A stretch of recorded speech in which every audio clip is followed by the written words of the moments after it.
Et salut tout le monde, c'est un regard neuf, j'espère que vous allez bien, moi comme d'habitude ça va super. Quand vous allez au cinéma, je pense que vous aussi vous avez envie de voir un film avec une histoire impressionnante et pas banale et c'est tout à fait normal. Mais le problème c'est que la plupart du temps les scénaristes s'inspirent d'histoires vraies et même si on pourrait penser qu'il se passe pas grand chose d'extraordinaire dans les histoires de la vraie vie, au contraire, certaines histoires sont à couper le souffle. Et c'est justement le thème de notre vidéo aujourd'hui avec 9 personnages fictifs qui ont inspiré les films et préparez-vous bien car pour certaines histoires c'est vraiment un truc de malade. Bon, assez parlé, c'est parti. Numéro 1, et on commence avec celui qui m'a le plus choqué et que j'aurais jamais soupçonné être une histoire vraie. Le 24 avril 2003, Aaron Ralston, un homme américain qui travaille dans une boutique où l'on vend du matériel pour alpinistes professionnels, démissionne de son travail pour se lancer à l'aventure. Son rêve c'était de devenir le premier homme capable d'escalader les 59 sommets du Colorado en hiver et tout seul, ce qui n'a jamais été fait. À cette époque, il avait déjà un bon palmarès, il en avait déjà gravi 47. Donc il décide d'attaquer le 48e et pendant plus de 2 jours, il alterne balade en vélo et marche à pied pour se rendre au sommet, mais quand il commence à l'escalader, il fait une erreur qui va lui coûter très cher. En montant, il décide de prendre appui sur un gros rocher qui à première vue semble très solide, mais en réalité pas du tout. Et là, une roche de 500 kg lui tombe dessus, lui bloque et lui broie l'avant-bras. Imaginez-le juste, le pauvre en train de galérer pour débloquer son bras, mais après des heures de bataille pour trouver une solution,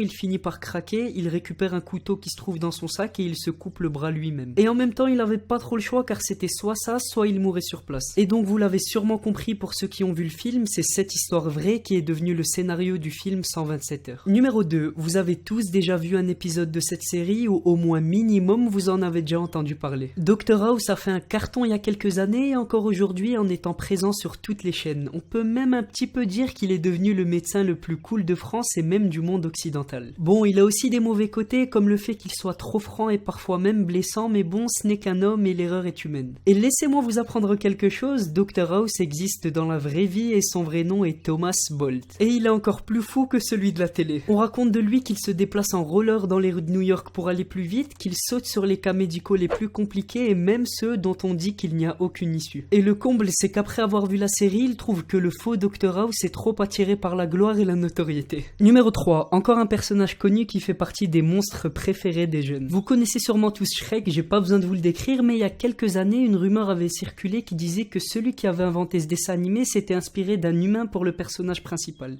Et c'est bien vrai, le Shrek humain existe vraiment. Il s'appelle Maurice Tillet et à l'âge de 17 ans, on lui diagnostique une maladie. Ses os grandissent rapidement, ce qui déséquilibre la proportion de son visage. Cette maladie est extrêmement rare, mais il y a quand même de petits avantages. Maurice devient très grand et très fort. Et il en a bien profité, il se lance dans le sport et devient un grand champion de lutte. Et on le surnommait même l'ogre des rings. Et d'ailleurs, tout comme Shrek, Maurice est un homme très gentil et avec le cœur sur la main. Numéro 4, Intouchable. Comme vous le savez, c'est le film qui a fait décoller la carrière internationale du célèbre Omar Sy. Et même s'il nous faisait déjà rire avec le service après-vente des émissions avec son pote Fred...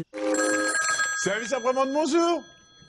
Salut! Là, il a séduit le monde entier avec ce film. Dans ce film, Omar Sy joue le rôle de Driss, un homme qui a réellement existé sous le nom d'Abdel Sellou. Et comme on le voit dans le film, il était assistant de vie d'un homme paralysé qui avait besoin d'une personne pour l'aider dans toutes les actions du quotidien, comme par exemple manger, se changer, sortir ou encore manger du chocolat. C'est une bonne connue.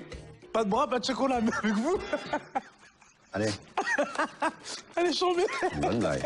Et ce genre de film, c'est toujours un bon moyen pour nous rappeler d'aider les personnes qui en ont le plus besoin et qui ne peuvent pas se débrouiller par eux-mêmes. Numéro 5. Il a une manière de parler assez particulière et plutôt amusante. Vous connaissez obligatoirement Yoda, le personnage de Star Wars vert, penseur et sage. Et laissez-moi vous dire que lui aussi est inspiré d'une personne réelle qui s'appelle Gozo Shihoda. C'est un grand maître d'aïkido connu et qui lui aussi était un homme petit mais qui savait se défendre et mettre ses ennemis en péril, tout comme Yoda. On le compare aussi à Yoda car c'était un homme surdoué et très sage et qui ne s'empêchait jamais de dire de belles phrases aux gens. Bon, après il y a certains fans de Gozo Shihoda qui trouvent ça très insultant car faut avouer être comparé à un petit bonhomme vert, c'est pas très valorisant. Numéro 6. Depuis la sortie du tout premier film, il y a eu beaucoup de débats concernant l'origine de James Bond et de qui il a été inspiré. Et finalement, la majorité des personnes ont opté pour Sidney Reilly. C'est un espion britannique d'origine russe qu'on a surnommé le roi des espions. C'était un petit génie car il parlait 7 langues parfaitement et tout comme James Bond, il n'a jamais échoué une seule opération secrète. Et d'ailleurs, tout le monde le connaissait comme étant l'homme qui trouvait une solution à chaque problème et qui pouvait changer de personnalité en quelques secondes. Un vrai caméléon. Numéro 7. C'est certainement un des détectives détectives les plus connus du monde et certaines de ses répliques comme « Élémentaire mon cher Watson » sont connues de tous. Vous l'avez deviné, on parle de Sherlock Holmes, un détective anglais et personnage de fiction de l'auteur Conan Doyle. Mais en vrai, le personnage est tout sauf le fruit de l'imagination de Doyle. Il s'agit en réalité de son collègue de l'université Joseph Bell. En gros, Conan était ami avec Bell et il était connu pour pousser ses élèves à utiliser leur pouvoir de déduction. Il s'amusait à ramener un inconnu à ses élèves et leur demander de trouver son origine et sa maladie seulement par son apparence. Encore mieux que le vrai Sherlock Holmes. Numéro 8, Peter Pan. On a tous déjà vu cette histoire, que ça soit en dessin animé ou en film. C'est le symbole de toute une génération et le rêve de milliers de personnes. Vivre dans un monde imaginaire où personne ne grandit et sans souci d'adulte, c'est vraiment un truc qui donne envie. Et ce qui est plutôt pas mal, c'est que Peter Pan est inspiré d'un vrai petit garçon qui s'appelle Michael Davis. En fait, l'auteur de Peter Pan a tout simplement pris pour modèle l'ami de son fils qui a 4 ans. Elle a utilisé ses traits physiques et son comportement pour en faire un vrai héros. D'ailleurs, au passage, si vous aussi vous connaissez des histoires vraies qui ont inspiré des films, des séries ou des dessins animés, n'hésitez surtout pas à me le dire en commentaire. Et le numéro 9, vous avez sûrement tous déjà vu au moins un film de la saga Retour vers le futur. Et c'est encore mieux si vous les avez tous vus car chaque personnage a sa propre personnalité qu'on retrouve dans chaque film. D'ailleurs, je sais pas pour vous, mais pour beaucoup, leur personnage préféré de la saga est le docteur Emmett Brown. 1.21 gigawatts!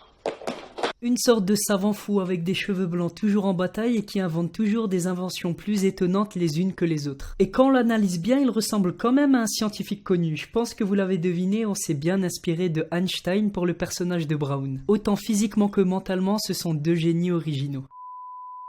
C'était tout pour moi la team Arrogarneuf, j'espère vraiment que ce top vous a plu. Si c'est le cas, n'hésitez surtout pas à me rejoindre sur les réseaux sociaux pour ceux qui ne m'ont pas sur Snapchat, Twitter ou Instagram. Et on se dit à très bientôt pour une toute nouvelle vidéo. Portez-vous bien, à la prochaine.